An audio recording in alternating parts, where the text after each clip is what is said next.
Today I'm speaking with David Rich. David, thank you so much for joining me today. Hey man, I think it's great. I enjoy this kind of thing. Awesome. I appreciate you being willing to take the time. And David Rich is an author, and I have not read his books yet, but I'm looking forward to them. I wanted to give a brief bio for his works. The books that we're going to talk about primarily today are called Myths of the Tribe and Scribes of the Tribe, and we'll go into more of those details in a minute. But he also has a couple others. The other religious books are The Isis Affair, and his newest one's called Antelopes. And then he also writes on his travels, such as RV the World. And I believe you have, is it one more book on traveling? No, those are the 5 books. You've named them all. I named them all. Okay, gotcha. Yeah. So I'm excited, especially about the Myths of the Tribe. That just the title of that sounds awesome. Could you tell us a little bit more about what I don't know about you? Tell us more about who David Rich is and what you're up to these days. And if you could, please tell us, a little bit more about your books and what brought you to write them. Oh yeah, sure. Okay. Well, I grew up on a farm in Southwest Colorado and a cattle ranch, and my parents were very religious, very devout not Southern Baptist, but American Baptist. Okay. So I grew up with that sort of thing. I always thought it was kind of crazy, actually. Really? And it just got me to wondering. And by the time I got to probably in my 30s, I thought, well, why don't I research this and find out why it makes me so uncomfortable and why I think that there are so many holes in it. So that's what I did. I sat down and spent about 5 years researching Myths of the Tribe.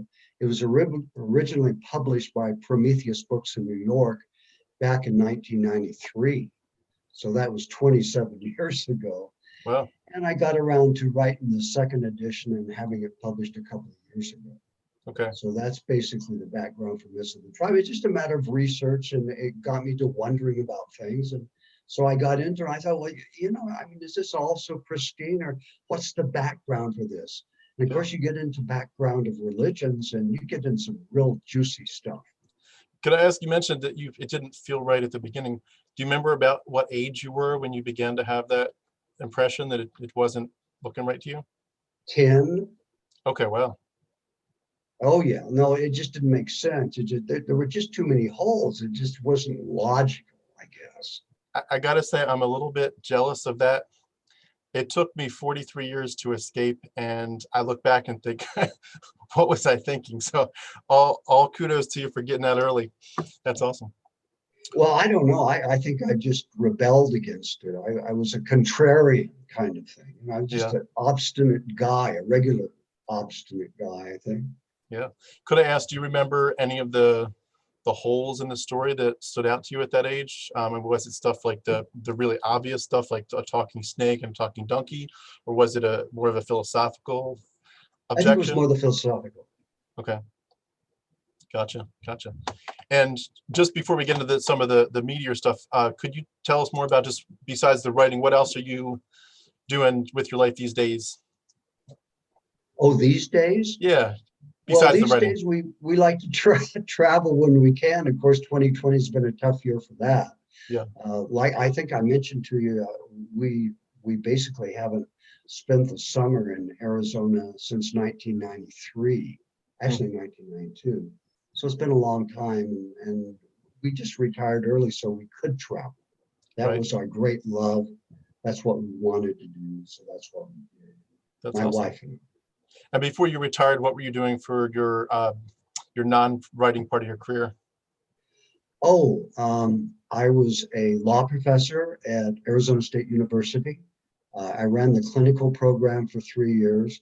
I was with a law firm here in Phoenix called Lewis and Roca.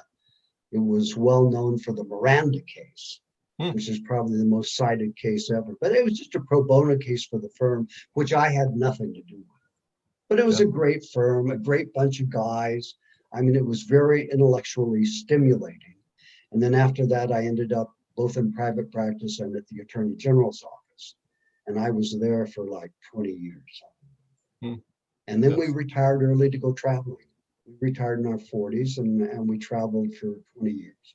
Wow, that's awesome. What are some of your top places to go, your top 4 or 5 locations you've ever visited? Oh boy, it's a long list because we've lived in about 170 countries. And what we like are national parks and hiking and mountains. Other people might like cities and shopping or beaches, that sort of thing. But having grown up with way too much sun anyway in Arizona, beaches are really not quite our thing, though we do like to scuba dive and that sort of stuff. Mm. So hiking would be the mountains like in Pakistan, Nepal, China, um, all over the world. Africa has some great mountains, Kilimanjaro, that sort of thing. So that's basically what we like to do. And we just like to travel and meet people because that's the most interesting thing about travel, are the people you meet. Yeah, So it's great to have friends all over the world. that's awesome. And it's great fun. And you really get to sample the cultures in depth. And the really one great thing I find about travel, if you're not a multilingualist, and most of us aren't, we speak like 3 languages, but you're getting rusty unless you use them as a problem. Every country seems to have an English language newspaper. So you can really immerse yourself in the culture of any country in the world if you spend some time there. Yeah. So that's what we love to do, and hike around, see all the national parks. South America's fabulous. I could go on. That's awesome. I know what you mean about the mountains. My wife is from Montana, from the Bitterroot Valley below Missoula, and her parents literally, like, they look out the window and there's a snow-capped mountain right there, and it's a beautiful thing to see mountains as part of your everyday life. Well, I wanted to dive into a little bit more first about your experience. You mentioned that you had some of these feelings that it wasn't clicking with you when you were a young man. What was it like? Was there pressure on you to believe? And like, were you considered an agnostic or an atheist early in life, or did you, like, at what point did it kind of become really important for you to basically make a stand and publicly say whether you believed or not in Christianity? Yeah, it's kind of that's a difficult question because it's been a long time ago. But basically, I was never cowed by the social kind of pressure you might have. I enjoyed the religious stuff because we went on outings and there were girls, I mean, that was the thing to me. Yeah. It was a social kind of thing. And the rest of it was just kind of something that didn't make a lot of sense. Did they have like altar calls in the church services where they call you to come repent and trust Jesus as your savior?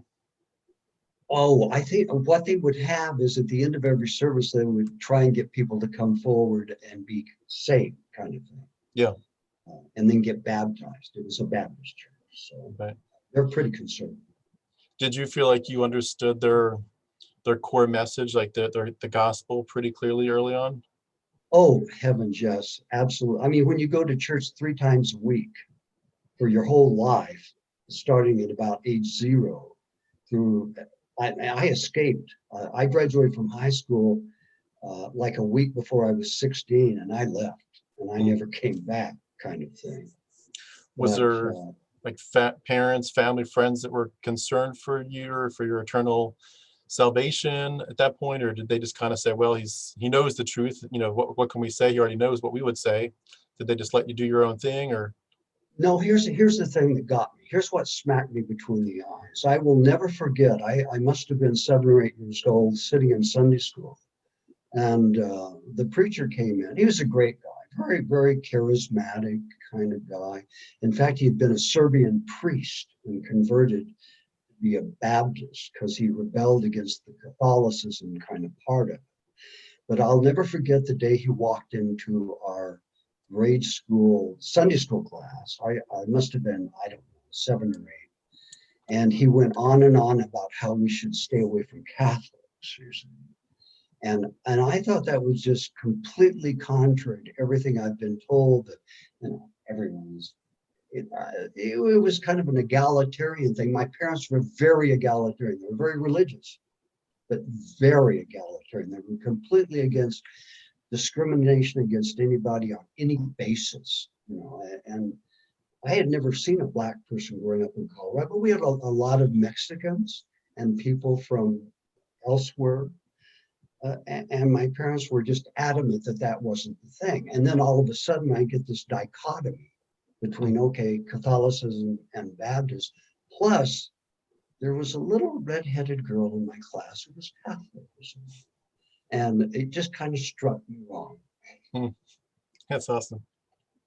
It's funny you say that, because I was just interviewing a lady yesterday who pretty much, she was Catholic. She would have said the same thing, but it was just flipped. She was like, the Catholics had the truth. They were the one true church, and that the Christians were kind of, loosey goosey with their doctrine, and that, they really needed to, get in line with the true church and the true gospel. And it's funny how many people, and I'm sure we'll get into this a little bit with your books, but it's funny how many of these messages are the same thing, even the exclusivity, but from everyone's different vantage point.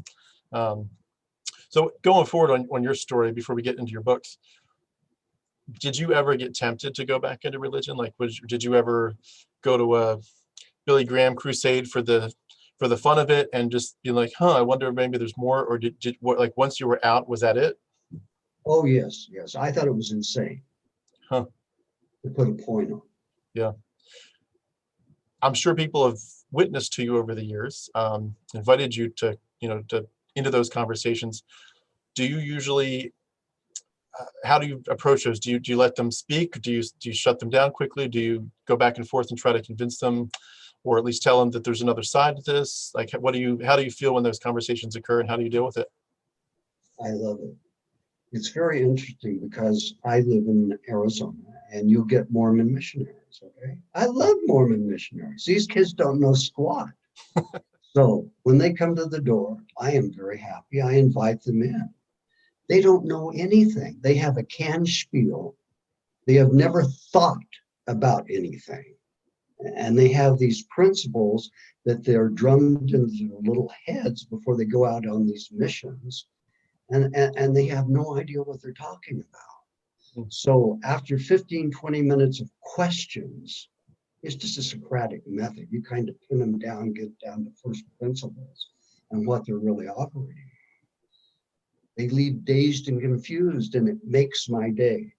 That's awesome. So I know I enjoy it. I just think the whole thing, there's just so many absurd contradictions, and every religion is perfect. And there's like 4,000 of them. Yeah, everyone. Yeah, they all think they're right. And they're all infallible, all perfect, and all the rest are wrong. Yeah. Well, something's wrong there, it seems like. Yeah, it's funny you say that, because the way you're describing that is part of my longer term deconversion story. I just deconverted about 14 months ago, but of course, you don't just deconvert in a day. You do a lot of, you might admit it in a day, but you have a lot of seeds that people planted over the years of questions and epistemology and so forth. And I have this friend that I had met when I was working at a large company in Philadelphia, and this gentleman was about to retire, but we had about 1 year of overlap before he retired. And he and his wife are just lovely people. They lived up on a small mountain in Pennsylvania, and they did a lot of greyhound rescue events. And we became friends. And he said, "Why don't you come, to some of our events?" And so I met them down in South Carolina there was this event on the beach where they had the dogs and all this. It was a huge event, hundreds of greyhound people. They're a big community. They love their dogs. But we had a chance to talk, privately after it was kind of wrapping up. And I, as a Christian, I was concerned for his eternal salvation. And so I said, "Larry, I know you go to this church, but as far as I understand, it's kind of a liberal church. I don't even know if they preach the gospel. Like, where are you with God?" Because that's the most important question, where are you with God? And he didn't answer too much at that point. We've talked about it since, but he said, "Let me just ask you this question, Tim. Does it make sense that if God wanted to tell a whole world about himself and about his love, does it really make sense that he would speak to one little tribe and not to everybody else? Just one little tribe." And the idea, and then after he's done talking, there's 400 years of silence. But then when he talks once more, he goes right back to that same little tribe again, and not to everybody else. And of course, at the time I had all the answers, oh, God elects who he wants to, he chooses, it's about election, and he's just displaying his glory. But it was just a seed, but it was that exclusivity part that you're talking about that was part of one of the first seeds that I recall. I'm sure there were many others, but one of the first seeds I can recollect where it began to unravel, like, yeah, this doesn't make sense. And it's interesting that you're kind of alluding to a different side of the same subject. Well, I like that opening question now. Where are you with God? I always ask, well, which God? I mean, Hindus alone have like between 30 and 300 million gods, depending on, the source, because how do you define a god, a demigod? The Hindus get kind of complicated on it. But even the Christians seem to have like 3 gods. Yeah. And it's kind of difficult to understand how you fit these 3 together. I mean, that alone. Yeah. And then the Jews have a different God. Really, it's not really the Christian God if you look at it. It's completely different. And then the Muslims, since you have these 3 religions that all grew out of Judaism, and they're just so convolutedly different and make really no sense. Yeah, and even on top of that, even not just the 3 gods of Christianity today, but even the origins of Judaism and the origins of the Yahweh character, he was, from what we see in archaeology and history, Yahweh wasn't the God that we were told he was as Christians. He's, the son of a higher God named Elyon, and Yahweh is the son, and Yahweh has a wife named Asherah, and there's a whole bigger story to that, and it's like it goes from like a polytheism to a henotheism down to a monotheism, and it's just like, okay, that's not what they told us. And it seems like a lot of this, to me at least, and to a lot of people I talk to, a lot of the deconversion comes down to a version of the sentence, they didn't tell me that, like they didn't give me the information. And I feel like that's part of my burden on my heart, is just to talk to people, like yourself and others who've studied this stuff, who know more about it than we do, even people like myself who've gone to Bible college, and to say, look, you might have a lot of information, but there's a lot more that you weren't told about. Let's talk about that now. And I feel like it's just not, it's like a fairness issue. Like, it's not fair to tell someone, I want you to give up your entire life for this worldview with only a 100th of the information. There's a lot more to it. And just for example, right now I'm studying the book of Enoch, and how and the book of Jubilees and others, where they're quoted dozens and dozens and dozens and dozens of times in the New Testament. And people think, oh, the book of Enoch, never heard of it, don't know what it is. It's like, we don't even know where our own book came from. But anyway, That's true. That's very true. No, we have no idea. Plus, you got 30 years of hearsay before they were written down. Yes. And all the different sources they came from, the ones that are lost. It's just an amazing kind of potpourri that makes no sense. Yeah. Have you ever read, I think it's Bart Ehrman's book about early Christianities? Well, I forget what it's called. There's quite a large section on that in myths, because we go back through the Crusades, the various Inquisitions, and then even earlier in Christianity, where they came from, Mithraism, that kind of stuff. I mean, you can trace the lineage back forever. All the religions they're kind of connected in a way, I think. Yeah. Certainly. So. Yeah. Well, let's dive in then. I'd love to dive in. Could I start? Do you have the Myths of the Tribe book there? Yeah, I sure do. I'm going to hold that up for 1 second. I'm just going to read the description of it. It's called, again, Myths of the Tribe, When Religion and Ethics Diverge. Myths propagated by organized religion not only hamper efforts to apply reason to our problems, but can even foster violent conflicts that threaten global security. Myths of the Tribe argues that the belief systems of all major religions have become a detriment to clear thinking, rational conduct, and wise public policy, suggesting we substitute a rational analysis of all problems in light of objective scientific evidence, a system of ethics that allows complete individual liberty, constrained only by the principle of harming no one else, taking personal responsibility for one's own welfare and actions, and the absence of government control over the pursuit of happiness. What a great description, a great title. Before we dive into that, could you hold up Scribes of the Tribe? Sure. Scribes of the Tribe, the subtitle is The Great Thinkers on Religion and Ethics. And I'm just going to read a little bit about that. Scribes of the Tribe excerpts and analyzes public domain quotes by our great philosophers, those known to us all, on religion, mortality, and spiritual beliefs, on ethics, good and evil, arranging them in an intelligible order as a guide for the species, a guide that today seems more crucial than ever. The basic truths identified by our greatest thinkers provide a practical philosophy for ethical action that works on the mundane level where we live and breathe, the guidance we need now more than ever. What a great other book. Now, real quick before we dive into those, because those are the two I was really fascinated by. Sure. Could you tell us about the other two that you wrote that are about religion, and just what they're about? Because they sound fascinating. I want to dive more into the myth ones, but I'm curious what the others are about. Oh, yeah, let me tell you what they are. Okay, let me start with the ISIS affair. I have been a writer for magazines and that sort of thing for quite a while, mostly travel magazines.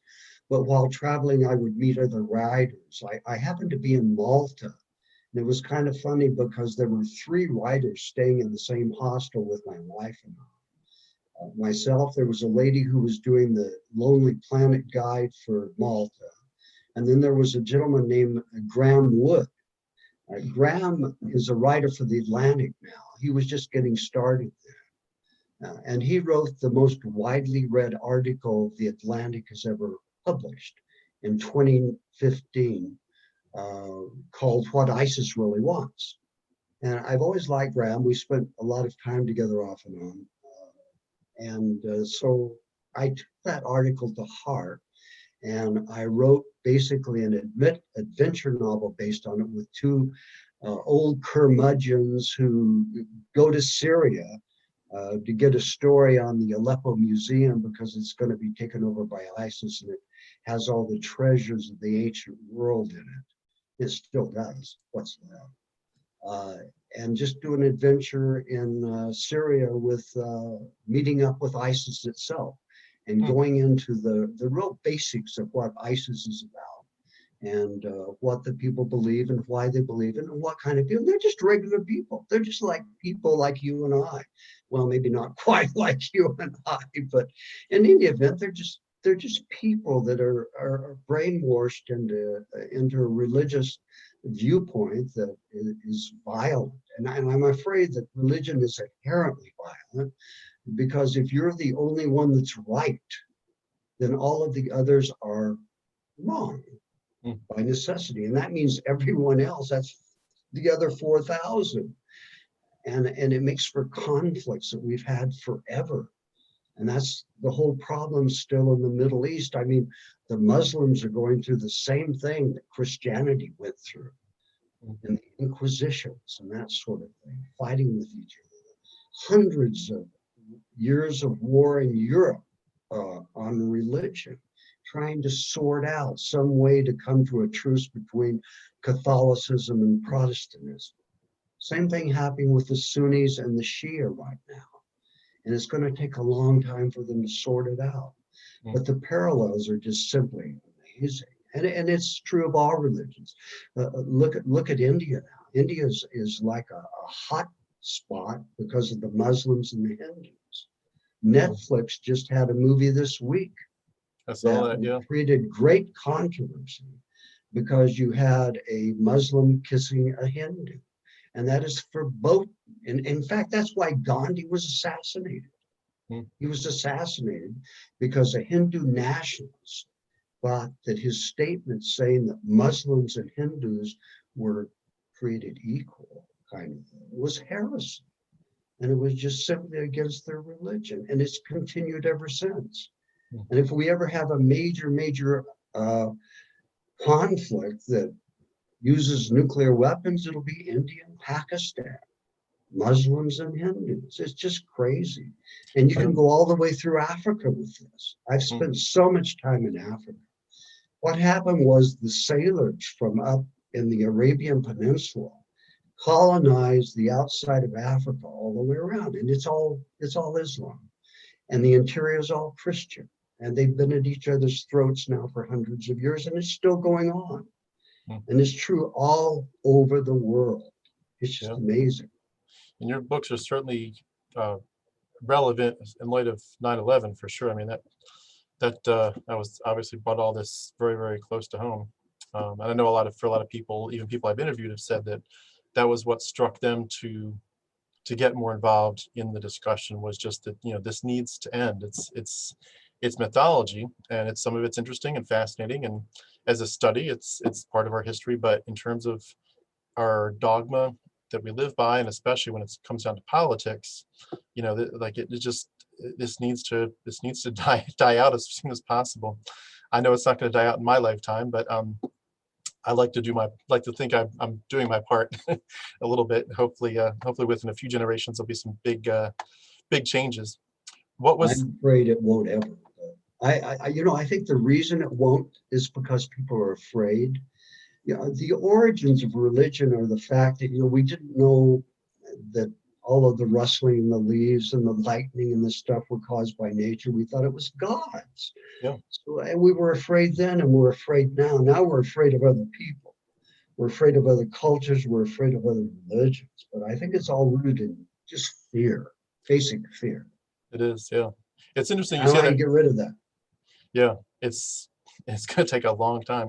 I wonder sometimes if space travel ever becomes, commonplace, where people are going up to the moon every day or so, if some of that might change it. But who knows? Maybe that'll just make super hyper terrorism even more scary with bigger rockets.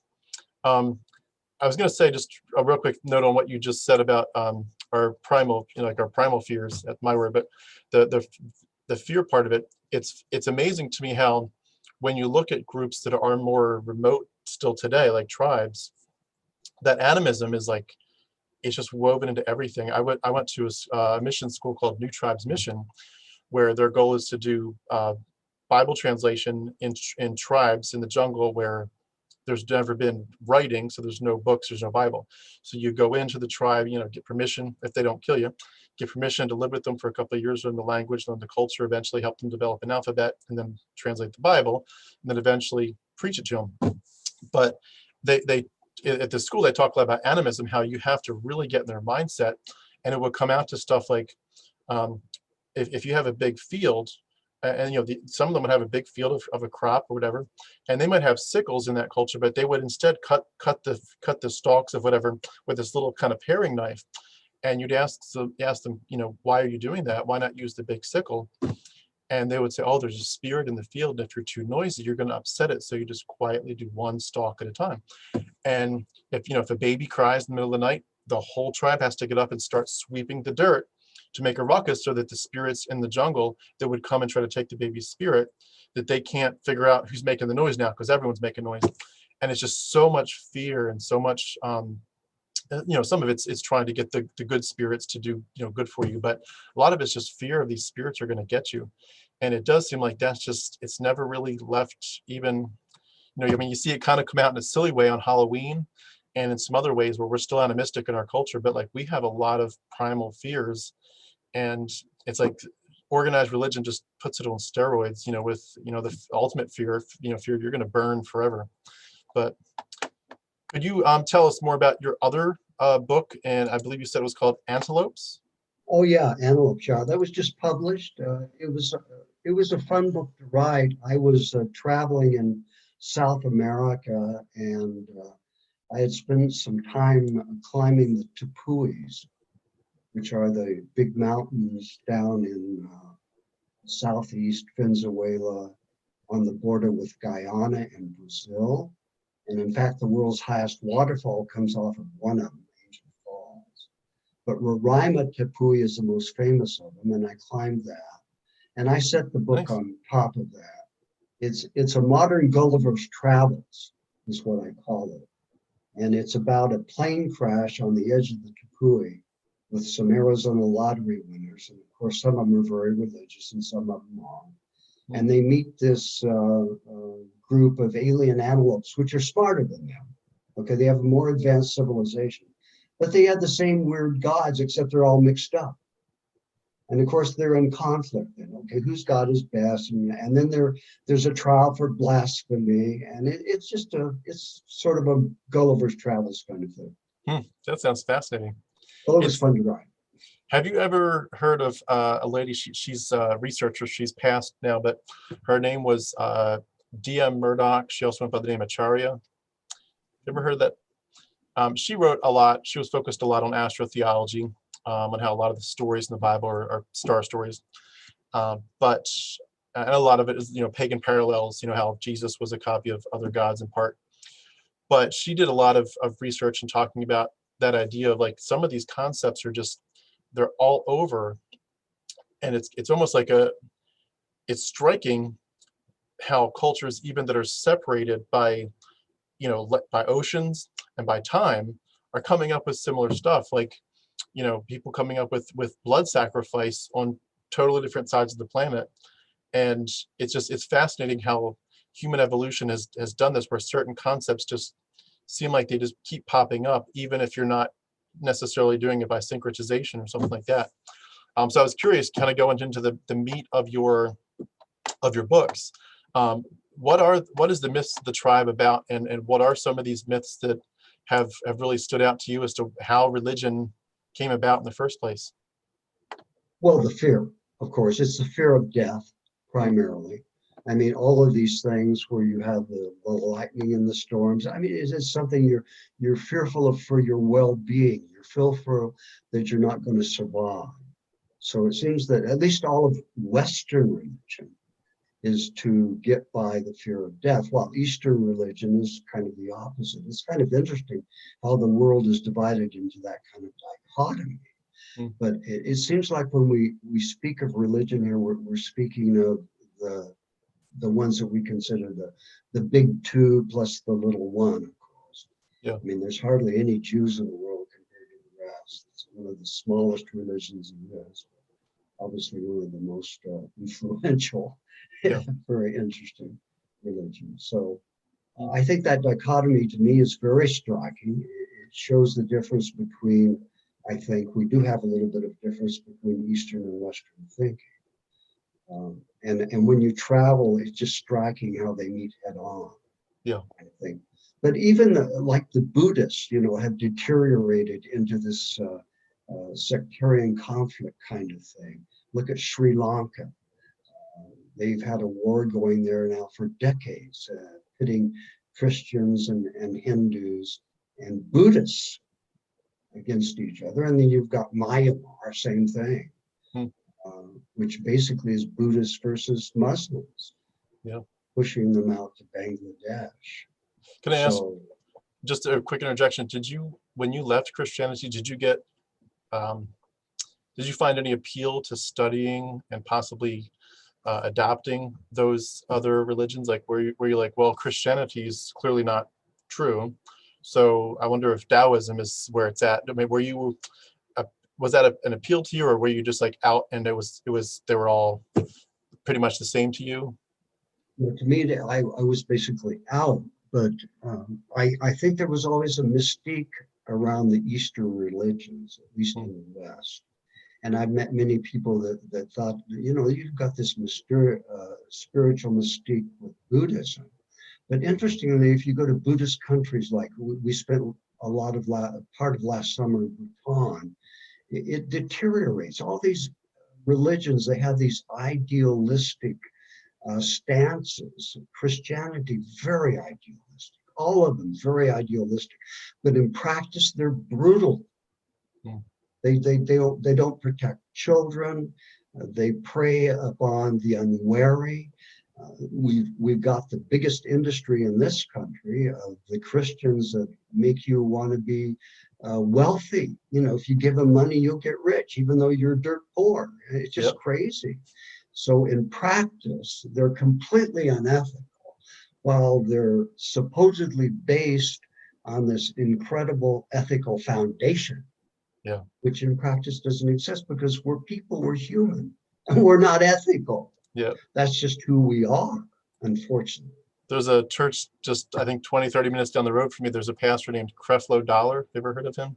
No, I'm afraid I would try and not hear of him. I remember maybe a year or two ago, something about, he was asking, he needed a brand new multi-million-dollar Learjet or something to to do God's work. So, please give extra this week. It's time for a new jet. It's funny. And people eat it up. Yeah. It's just, we're so gullible. To me, there's no distinction between religion and superstition. I mean, if you look it up in the dictionary, it just means something for which there's no factual basis, and they're both the same. Yeah, it's true. When you were doing your I'm sorry, go ahead. I just said it's that simple. Yeah, it really is. When you were doing your research for the myths of the tribe, what were some of the other interesting things that you discovered, and that as people spoke into your research, what were some of the most interesting findings to you? I had initially sifted through the news reports, all relating to religion, over the last, I think something like 10 or 20 years before I started working on the book.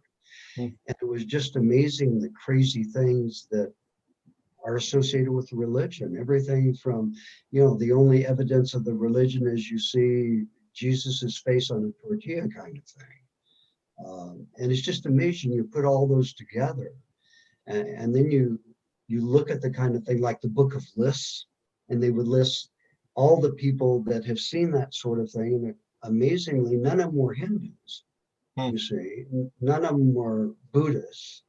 They were all Catholics, every one of them. Just by coincidence. So, and this goes, you look at what happens day to day, and you put the absurdities together, and the whole thing it's a house of cards. Yeah. It's almost like, I love that people have done this as a meme, but it's like that funny idea of all the religions in the world, the one that your parents had and picked was the right one. And, thank God you were born into the right family. I mean, what are the odds? But, you got born in the right one. So good for you. And everyone else, it's a shame. Tough luck. Yeah, it is amazing that because you would think that you would comparison shop for the thing that's most important in your life, i.e., in the minds of the religious, to save your eternal soul, at least in the West. Yeah. Maybe not in the East, okay, but in the West. And you don't comparison shop. You don't try to see which one has the most efficacious prayer, which one has the best saints, or that sort of thing. You just take it from mommy and daddy. Yeah. And that's what over 90% of us do. It seems like a lot of it really does come down to that, in the sense of the psychology. Like yes, some of it is people get wrapped up in apologetics, and they get lies where they think, there's so much evidence for the resurrection of Jesus, and there's so not. But they get sucked into it, and they feel like there's piles of evidence. But I feel like for a lot of people, that helps them for sure. It helps them feel better about what they're doing. It helps them feel more secure, kind of build their walls and their structure tighter. But it feels like for a lot of us, at the end of the day, it's the idea of like so much that we were told and taught by our parents, pastors that we loved, admittedly not people that were intentional deceivers. They weren't charlatans in the horrible sense of it, but they were effectively deceiving us. And it's like to buck that and to say, just so many people that I knew and loved, still living or that have passed already, these people were just plain wrong. And it's hard because, you're kind of disrespecting them. And it's also hard because you're implying, as you say, I'm an atheist now. You're implying that this person that's like their love of their life is not actually real. I mean, it'd be like if someone came to you and said, hey, your wife that you love, she's not even real. And if she were real, she'd be a horrible psychopathic character, but she's not even real. It's like, you couldn't even imagine someone saying that to a married person. Like you wouldn't do it. And it'd be incredibly rude, but that's what becoming an atheist effectively does. And so when you're still in it, you're like, of course this guy is real. He's the love of my life. He's been there. He's heard my prayers. And I've had all this corroboration of all these people that love me tell me. And it's like the ability to just to like even the book, the New Testament talks about with the Apostle Paul with the scales falling from his eyes after his conversion, like having the scales fall from your eyes as a rational human being.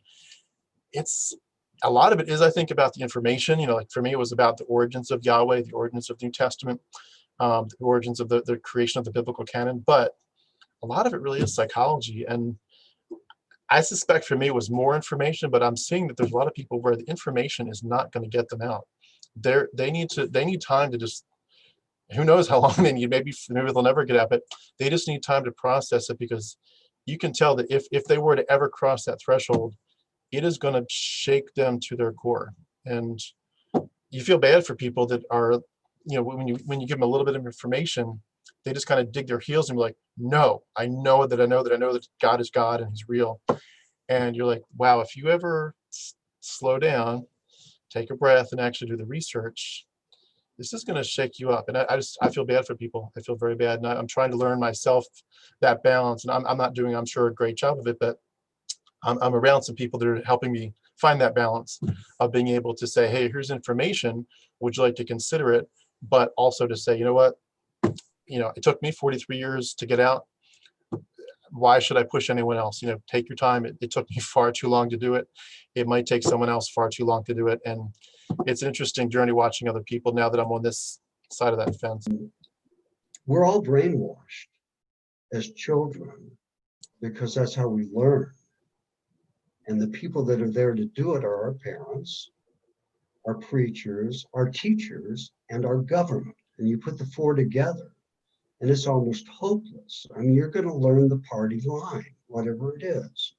And in the West, it's going to be Christianity. In the East, it's going to be Hinduism, Buddhism, that sort of thing. And we learn that as truth. And our parents do it to us, our parents, our teachers, our preachers, and our government. All four of them are in it together. And to recover from that is almost impossible because you've actually been brainwashed. Mm. And it's not the only area of religion that we do it. We also do it, and this is a very interesting area for me, and that's nationalism. And that's what I find from traveling. Everyone in every country is taught in school that their country is the best one on the planet. Hmm. Even though, say, they don't have a great economy, well, they have a great family structure.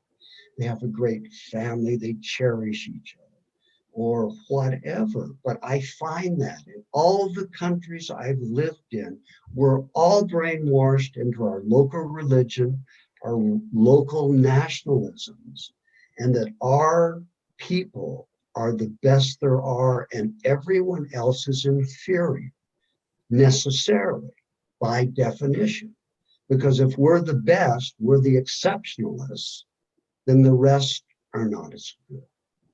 And we're all brainwashed that way. And getting out of it is very, very difficult, especially because our social structure is such that in order to get ahead, you have to belong to this club that's called religion, because it's mainstream. It's who the good people are. They belong to it.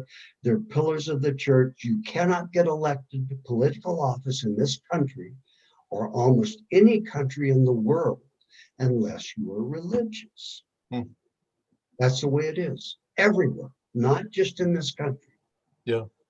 It does make me wonder too, with like our most recent administration, just how much of it is just even a game. It's like, it seems like our last administration that's on its way out doesn't even really believe it for real. It was just like, I'll check the box. Yep, I'm a Christian. And it's been a fascinating thing to see how Christians have responded to the last 4 years. And so many of them, it really is a brainwashing. And it's on a personal level, it's like you want to be patient with them. Like, it took me 43 years to get out. Do your own research, take your time, think about it carefully. But I gotta say that, like, politically and culturally, it's kind of scary sometimes to think about, how the most important people at the top of our, government, top of our judicial system, are people whose worldview is either truly, or at least on the surface, steeped in mythology. And it's like they celebrate when a Supreme Court justice whose first worldview and priority is this mythology becomes a chief justice or justice. It's like, wow, like that's a good thing. And it's really, I don't know, I feel like I'm not sure how to respond to some of it. I mean, do do you get into political discussions? And I don't want this to be about politics, but do you get into political discussions much? And do you feel like you are able to make any good points that people are willing to admit, yeah, this isn't so good for our country? Yeah, I think that the push-pull within the Christian community is intense. There's a lot of breakaway from the current presidential administration, but he's a genius at putting together the kind of paranoia that goes with that kind of belief.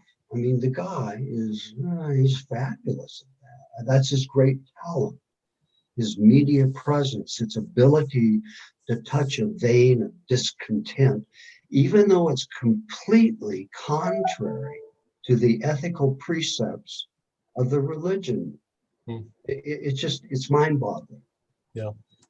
But in justifies the means, if you're going to me, it's based on primarily one thing, and that's overturning Roe. Because the people I talk to who are religious, to them, abortion is killing babies, and the end justifies the means if there's any way you can stop that. Because if you murder, if you, in your mind, if you feel that 1 million babies a year are being murdered, you're going to use all your effort to try and avoid that, because that's a terrible, terrible thing, obviously. And that's the mindset. You see, they have the moral high ground. Yeah. They really do. Yeah. It's, at that point, yeah, you really can't go get anywhere with them if that to them is their perspective, and there's no way around that. Agreed. With your book, your subtitle is called "When Religion and Ethics Diverge," which is kind of what we've just been talking about. Could you take us back into like how we talked about the original primal fear concept? How did that evolve into organized religion from what you've understood of your research? It seems to me that, well, the impetus for me to write the book, okay, was the disconnect I saw between morality and religion. And that's bizarre, because in the final sense, religion says that it's based entirely upon the ideas of morality. And when you start to look at it, it may be in theory, but it is not in practice. In fact, it's quite the contrary, because all religion does is create conflict among religions. There are many, many religions, and if one's right, all the rest are wrong, as we said before. And it's an inherent conflict that cannot be avoided. And it's the antithesis of morality, really. Yeah. Did you do much digging or even just reflection on the whole issue of blood, the blood magic, the blood atonement? It's obviously part of a lot of different cultures. It seems like, from what I've understood, that it started, not per se started, but it was very heavily in the Egyptian culture, and that the Jewish culture adopted that as well as circumcision from them. But have you done much digging into where blood magic came from, or how it evolved, and just how that story has been so prevalent in so many of these religions? It's like they love to sacrifice stuff, and it doesn't, to us, to me, it's like, that is, when you step back from the edge and you're out of it, like, that's so weird. Like, your God likes to he wants blood and lots of it. Like, think about it. It's, just think about it. But to them, it's like, this makes total sense. Of course he wants blood. Well, like, what did you think about as you researched that? Well, my overall impression for that is it's just a matter of sacrifice to please the God kind of thing. And I really couldn't tell you much beyond that, but I found it everywhere. For example, the Christians in the Philippines, they'll crucify people on Easter. They'll actually put them up on a cross and put nails in their hands and crucify. And they do it every year. Okay, it's Did they actually kill them, or just injure them? No. They wouldn't kill. Oh, no, they didn't kill. No, they just do it and then not take them down after an hour.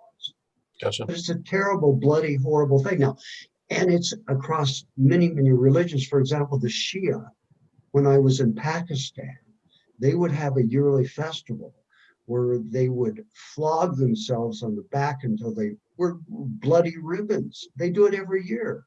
It's on the anniversary of some patriarch in the lineage of Muhammad, kind of thing.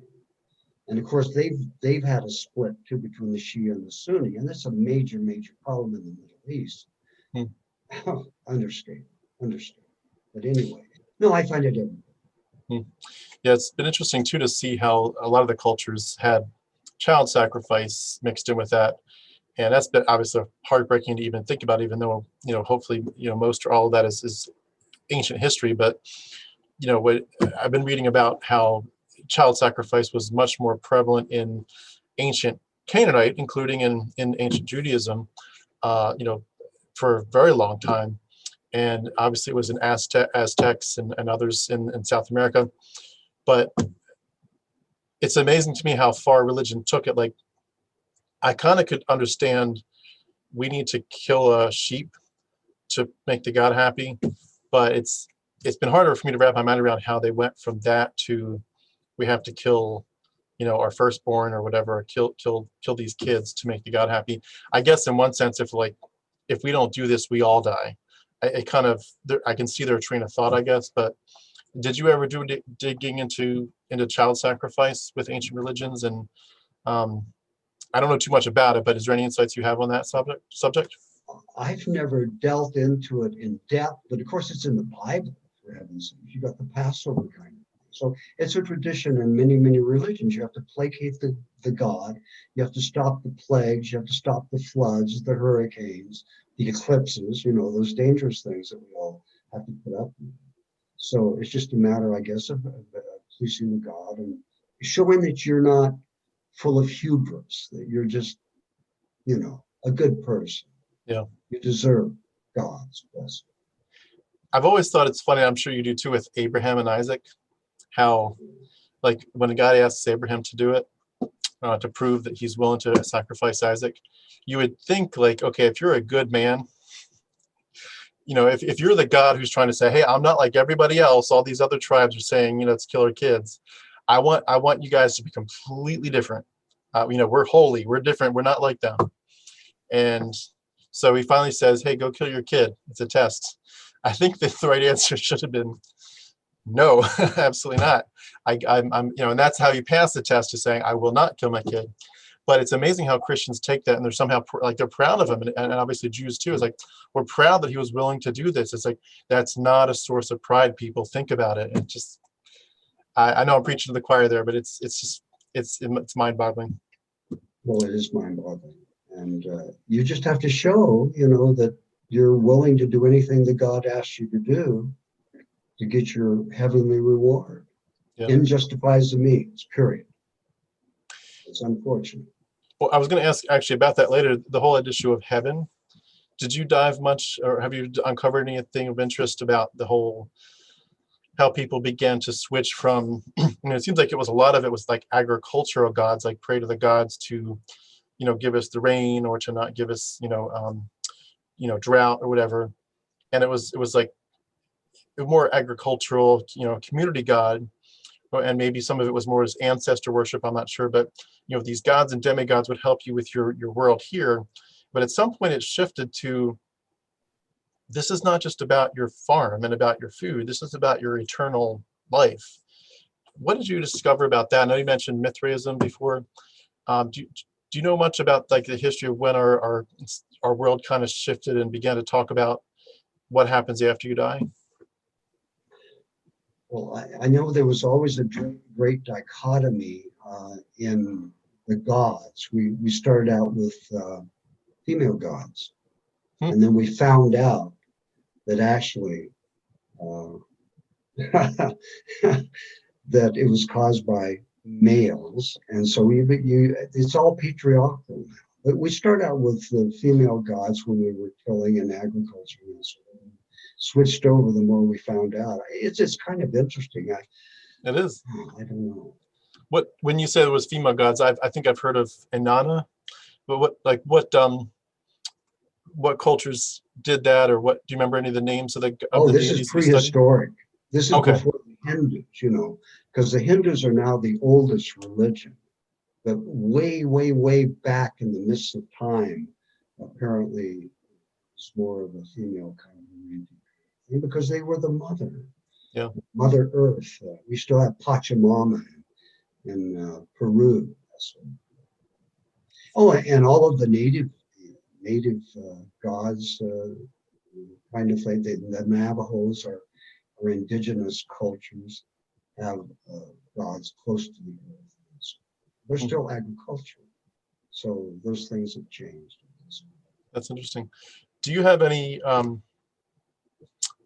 you have any interest in studying the whole canon of Christianity, how the Bible came together and the church councils, like where they picked which books were going to be part of it, and some of them were, kind of in the discussion for hundreds of years and got kicked out later. Like what was your interest in that? What did you learn there? Oh yeah, the apocryphal books, that sort of thing. Yeah, I thought it was interesting. But to me, you see, my interest is more than just one religion. It's all of them, how they fit together, and going from one country to another. That's more of my interest, but Sure. less concentrated on Christianity. Although, of course, that's central to everything in the West. Yeah. Judaism, Christianity, and Islam. Although I'm not sure a lot of people understand that. The connections there, because they dislike each other so much. It's just amazing. The Christians persecute the Jews and always have throughout history, and now you've got Islam and Christianity, and of course Islam hates the Jews. Of course, you got the Palestinian problem. To me, it's all the religions more than just the one, I guess. Yeah. No, of course, the apocryphal books in the Bible and how they won out. It's a crazy kind of thing. It really is. Yeah, it's been interesting as I've studied some of the, and it's just the tip of the iceberg. But some of the books were literally revered by, Jews for hundreds of years, and then Christians, kicked them out of the canon. Such as the Book of Enoch. The Book of Enoch was part of Judaism and early Christianity for 800 years, and it's not in our canon now. It's interesting, the fights and how so many different branches, and I'm sure other religions did it too, where they would have different people saying, we're going to emphasize this, or, no, he was an angel. No, he wasn't an angel. He was a God. And, yes, he had a body. No, he didn't. He was, pure spirit. And all these kind of fights, and people write books and counter books again against it, and eventually somebody typically wins, or else they just kind of split and you have two sides to it, I guess, like Catholics and Protestants. But it's a fascinating thing to see how the people that are in it at this point, I mean, we're the recipients of the recipients of the recipients, how to us it's like, it's like these paths are just splintered so many ways, and we're like one little path that kind of could trace its way back here, but somehow we're the right one. And it seems like the exclusivity issue, and I know you've touched on this a couple times, but it's like Christians want to keep saying Christ is exclusive, especially with the idea of grace. Like every other religion, it's do good, do good, do good, and you'll go to heaven. God says you can't do any good. You're sinners. You need grace alone. The sacrifice of Jesus alone covers you, not any good deeds. Have you ever addressed that issue in your studies? I, of course, ran across it all through going to church, as a kid, because is it good works, or is it you can be Hitler and you can confess at the last second and go to heaven? Yeah. Which is kind of crazy. But I think going back to what you started talking about, how much there is in every religion, there is more than anyone can comprehend, even in one religion. The permutations that it's gone through to get to the present day, and the things that have changed it, and the outside forces. It's too complicated, but I think it's all based on fear, basically. Yeah, the fear of eternity, especially something, but the idea that it would be better for you to believe in Jesus and live a good life for Jesus, in the chance that if you're right and you follow Jesus, then you just escaped hell. But if you don't follow Jesus and you're wrong, then you've lost everything. You're now going to go to burn in hell for it. Have you ever come across that kind of thinking in people where they're just like, look, even if I'm wrong, this is the best life and I want to escape hell? Oh yeah, it's Pascal's paradox. Yeah, that's right. Pascal's wager. Exactly. Uh, Wager, yes. Yeah, no, it's treated in Scribes of the Tribe. Okay. Yeah, one of the things, because of course that is a difficult thing, I think, for people to get their minds around, because it's basically hypocrisy. Okay, fine. You can say I believe, because if you wager all, you lose nothing. You know, it doesn't work out. But it's just being false to yourself is the problem.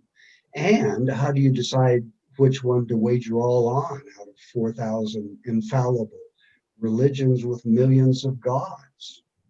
It's just nonsensical. But on the surface, it seems to be eminently logical. But if you delve into it, no, it makes no sense.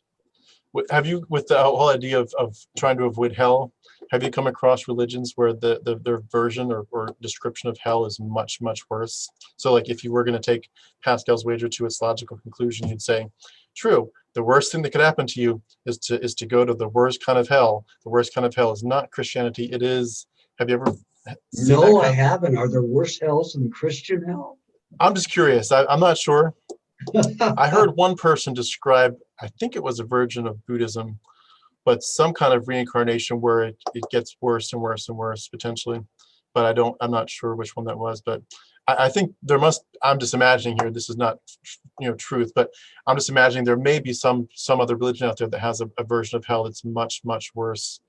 Well, I I mean, suppose the Hindus, in the rebirth, and if you have a bad life, you keep getting worse and worse and worse, and you end up being a sewer bug, or, you just spiral downward until you Yeah. start doing better. Kind of. Yeah, it's amazing.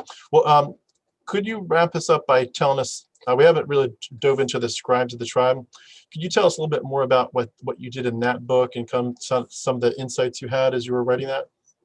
Yeah, let me explain how it came across. There was a book back in the 90s by George Seldes called The Great Thoughts.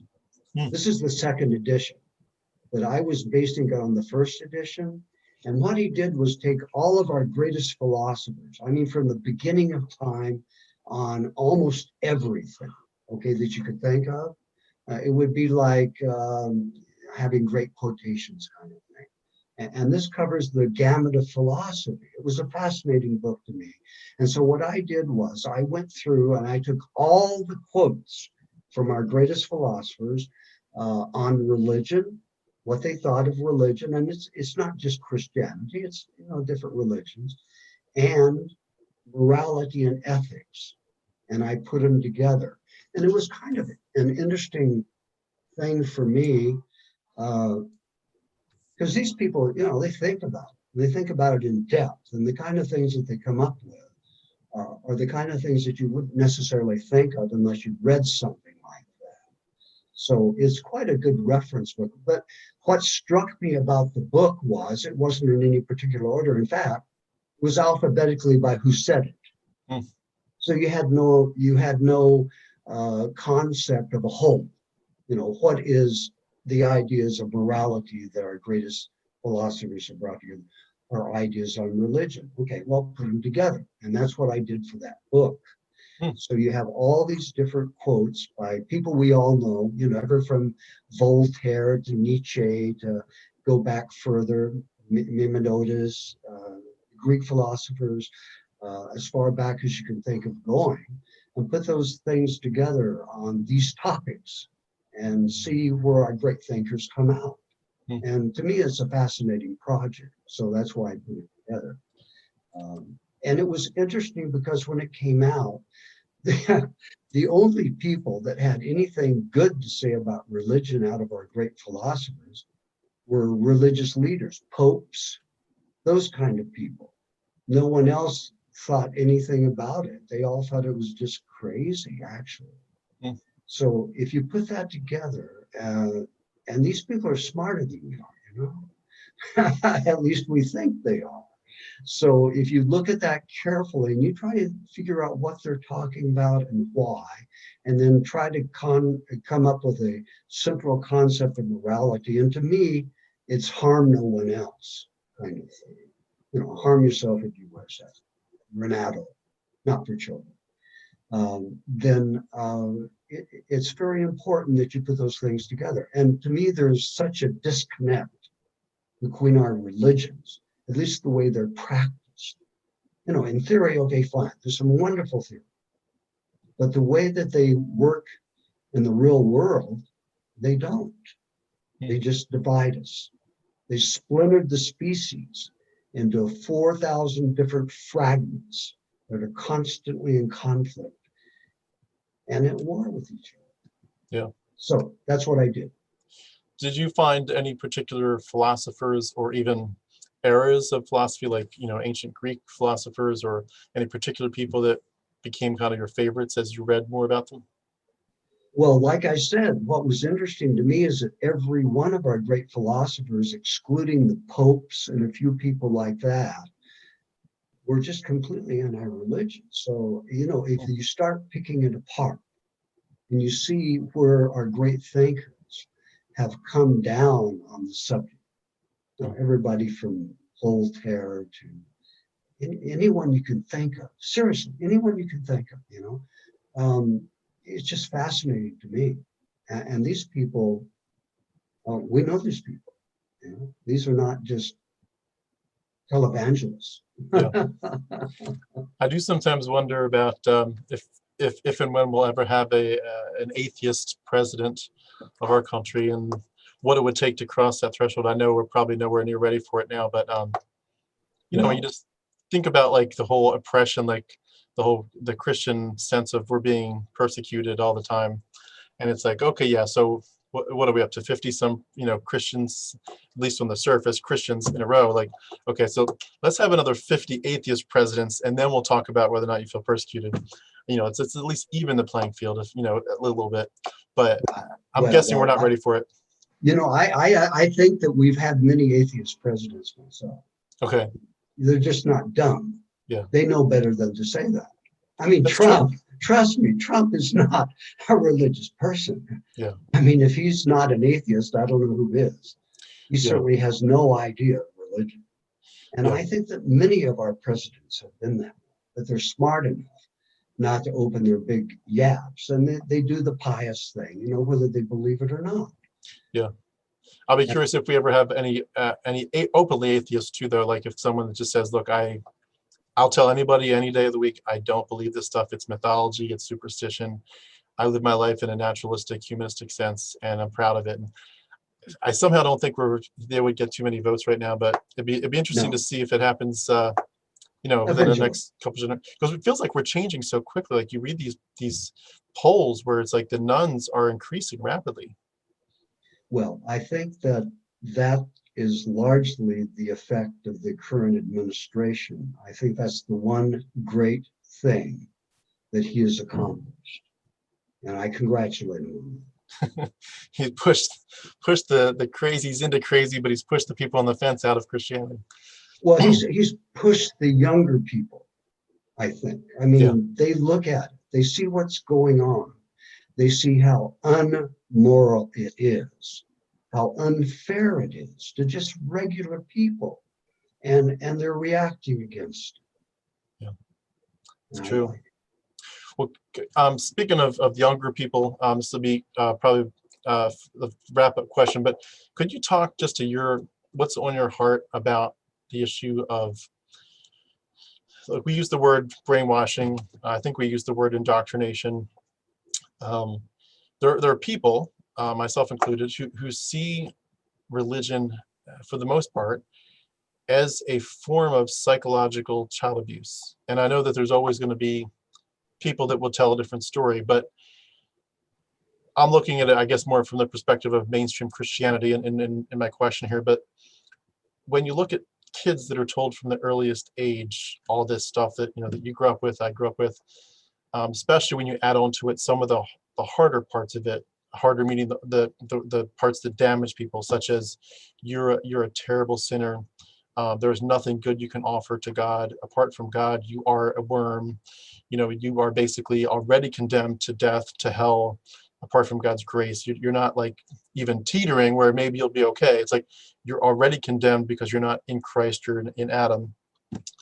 You add to the worm theology just this shame culture of, hey, you as a young man start, becoming aware of your sexuality, instantly shame, shame, shame. And certainly just the whole overall perspective of mythology, like to live your life, to base your decisions, your all your thought life, but especially the big decisions like your marriage and even your career and things like that, on a mythological creature who's not there.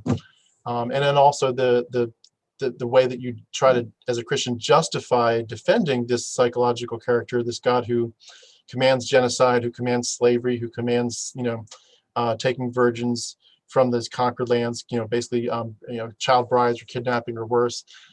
Commands stoning people, commands circumcision, genital mutilation, all this stuff, but you're supposed to somehow believe he's this good God. It's like it's a lot of, and that's again the tip of the iceberg, but it's a lot of warped stuff, really warped stuff, and we paint it to kids as wonderful. Do you number one, do you agree with that description of what I said? And could you, if you don't, could you clarify how you would see it? And then do you agree that a lot of this is psychological child abuse? Oh, yes, of course it is. It's clearly child abuse. It's not only that, it's consumer fraud. It fits the classic parameters of what any attorney general would bring against a company or a business, or making representations that have no verifiable foundation, in fact. Hmm. So it's child abuse because you're too young to know any better. But on the other hand, you've got parents that went through the same thing. So, they're just doing to you as we're done unto them, I guess. Yeah. And it will continue because that's the way we're supposed to bring up our children. Yeah. Is in the basic social fabric of the community, which is Christianity. In this country, at least, in another country, it'd be a different religion. But that appears to be our civic duty, to brainwash our kids so that they become good citizens. As people like Napoleon said, religion is excellent stuff for keeping people quiet.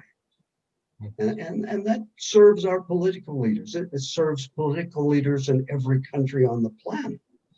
And it just gets worse and worse in certain spots. And it's a constant fight to overcome it. But it's not just child abuse, it's also consumer fraud. Yeah. I put the two together. Yeah, absolutely. I feel like that fraud part is become a big concern of my mind too, just in the sense of when you look at someone maybe that's stuck in it for all their lives or most of it, maybe they escape later in life, but especially the people that never escape, they just, like my own, I've got my own mother. My dad's already passed. He was a Christian, when he died a couple years ago. My mom is still in it. Other people are still in it. And just from my perspective, it feels like there's a sense in which they've never actually lived their real lives. Like I've never actually seen my mom for real. I've never seen what she really is like. I've never seen other people. Like, what are you really like without this pretend mythology? And I know I've used this before in other interviews, but I love the picture in the movie The Matrix, where Neo had just been pulled from the Matrix, from his pod. And, he had, had his whole pretend world that he lived for, for 30 years. But now in the real world, he's just actually been pulled out of this make-believe computer world. And they're trying to repair his body while they're on this, the little flying ship. And he opens his eyes, like his real eyes, and he says, "Why do my eyes hurt?" And they say, "You've never used them before." And it's like you literally have never used your actual physical eyes before. And I just feel this, people are gypped. Like I want people to be able to look up at this, at the stars and think, what a beautiful universe this is. What, just kind of to see it through the eyes of Carl Sagan or Neil deGrasse Tyson, like a beautiful universe this is. And to not add what an awesome creation by by Yahweh, the Canaanite psychopathic war god. Like why do you have to add that to it? Just it's a beautiful space, beautiful galaxy. And just sit back and soak it up. And I feel bad for people. I feel really bad. I don't know if you ever think that way, but it feels like a lot of people they're missing out on the beauty of life because it's all through this party line, this party structure. And I wish people would see that it seems like people see it as scary to leave. Like, if you're not a Christian, what are you living for? Do you ever see people like that where they're like, if I wasn't a Christian, I'd be depressed. Life would have no meaning to me. Absolutely. I think that's kind of, I think that all of us who have escaped religion feel that way. But for my religious relatives, my Baptist cousins and that sort of thing, it's a solace. It really is. It's the kind of thing that and it's their only social interaction. I think for many people, if they didn't have religion, they wouldn't have a social life. Yeah. It's a kind of clique, kind of a cult kind of thing where everyone thinks the same and you have solace with each other. And I see my cousins, my religious cousins on Facebook post, saying, give me an amen for this or that. And really, they're quite happy. They really are. And they're extremely disturbed by people like us. Mm. And I kind of feel bad, for intruding on the little bubble world, but they're happy in it. Yeah. And it's the way you get ahead in this society. You have to belong to this cult to do business, kind of thing, to get ahead in business, to get ahead in many areas. And that makes it very difficult. I think for you and I, it's obvious. You're just not seeing the world as it is. Mm. But to them, they're perfectly happy. Yeah. And they think that you're the devil. You're the bad person. You're the immoral person because you're not doing what God wants you to do. And when you start asking which God, and they just go nuts, it's not going to do you any good. They can't get into that. It's just too much for them. And their whole lives from the time they were a wee child until now, you can't break out of that. A lot of people can. Yeah. I don't know. It's tough. That's true. Well, could I ask what other books you either have coming down the pipeline, or even if you don't have any yet, just what's kind of in the back of your mind, the back burner, what might you work on that would be part of this discussion for religion that you would like to bring to the table someday? Actually, I think my religious books are pretty much done. Okay. I think I may have one more adventure book because of the kind of stuff that we've run across in all these countries all over the world. Yeah, crazy stuff. But that would be about it. A lot of adventure. But no, I think I have 4 religious books, kind of. And that's probably it. Yeah, well, I'm looking forward. I'm going to pick up copies of them and dive in as soon as I can. We've got 4 kids under age 6, so time is short. 2? Yes, oh it's romper room on steroids. Our oldest one turns 6 in January, but it's pretty busy here.